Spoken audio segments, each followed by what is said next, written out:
พี่น้องเชื่อบ่ว่าผีเข้าเด็กน้อย เรื่องนี้บ่เชื่อก็บ่ได้ลบหลู่มีแต่มาเบิ่งเหตุการณ์ตัวจริงนำกันเนาะว่าสิเป็นแนวใดมารับชมกันได้เลยเอาไปเสียนะเขาบ่เฮ็ดบุญเนาะเคยล่ะโอ้เขาบ่เฮ็ดบุญให้ว่าซั่นซะเอาเสียอายุเจ้าเท่าใดฮะเสียแต่13ปีพุ่นน่ะคืออุบัติเหตุโน่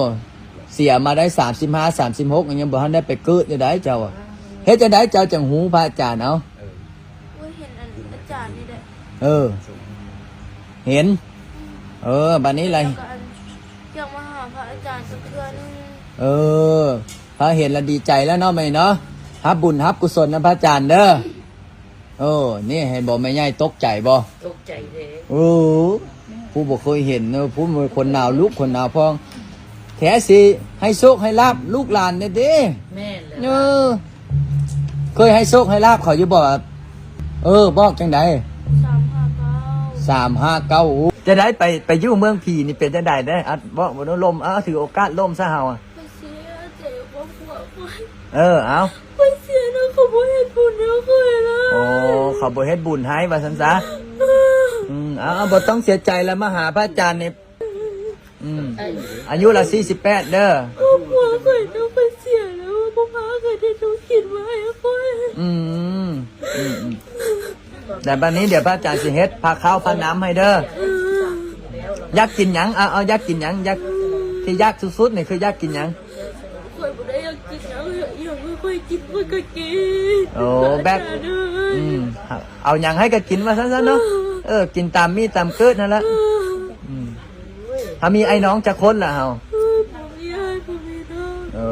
แสดงว่าเป็นผีกำพร้าพ่อแม่ก็กินหยังบ่รู้ว่าพ่อแม่ก็บ่มีแล้วขนาดผีกับผีกำพร้าเจ้าคิดเบิ่งคนกับคนกำพร้าเป็นจังได๋คือบ่ไปพุทธไปเกิดล่ะไปบ่ได้บุญบ่พออาจารย์ไปบ่ได้บุญบ่พอเนาะเดี๋ยวพระอาจารย์สิสวดให้แล้วให้ไปพุทธไปเกิดเด้อเอาเป็นแต่ไอ้ดูตนแล้วสิไปอยู่ทางใดล่ะบัดนี้อยู่บ่สวรรค์ได้เดี๋ยวสิเฮ็ดบุญเฮ็ดกุศลหากับตั้งคนตั้งอยู่เนาะไปจมให้เฮาเราก็อยากไปเฮาอยากถามไปเห็นอาจารย์ลิ้นเขาอยากเห็นคอยซื่ออยากไปมาอาจารย์ก็ดีใจก็ได้เห็นมาอาจารย์มื้อนี้นะอยากได้หยังบ่อยากได้รูปประคำบ่อยากได้หยังอยากได้รูปประคำอยากได้บุญรูปประคำนี่นะไปที่ตดอีนางน้อยนี่อยู่แต่ว่าเขาอยากเห็นพระอาจารย์เลยยืมมันมาแป๊บนึงแต่เขาก็บอกว่าหยังดอกแต่ก็บ่เป็นหยังก็ดีได้ละได้เห็นน้ำกันนะเฮาเนาะแต่ว่าเมื่อคืนเมื่อวานนี้จะได้ถามแล้วลงกันมาคักแน่เพิ่นบอกชื่อนามสกุลแล้วเขาจะไปเฮ็ดข้าวให้เพิ่นบอกแล้วบ่ยากดอกอันนั้นเดี๋ยวมื้อแลงพระอาจารย์สวดมนต์ภาวนาให้ฟังให้นางน้อยนี่ออกเด้อนะบัดนี้พระอาจารย์สิได้ส่งแล้วได้เด้อได้เห็นพระอาจารย์แล้วเนาะได้เห็นแล้วเนาะมากรมหัวมาพระอาจารย์สาธุพระพุทธพระธรรมพระสงฆ์พ่อแม่ครูบาอาจารย์คุณงามความดีคุณศีลคุณธรรมพญาอินทร์พญาพรหมพญายมราชท้าวจตุโลกบาลทั้ง4เจ้าที่เจ้าทานจะรักษาเทียบไทยเทวาสิ่งศักดิ์สิทธิ์ทั้งหลายมื้อนี้วันนี้แล้วดวงจิตดวงวิญญาณของคนที่มาเข้าสิ่งนี้ละคือซื่อเท้าแก้ว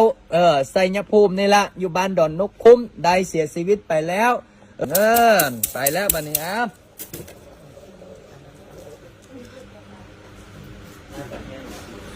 อย่าดมให้แล้วไปแล้วล่ะอย่าดมพระอาจารย์นี่อย่าดมนี่อย่าดมอะไร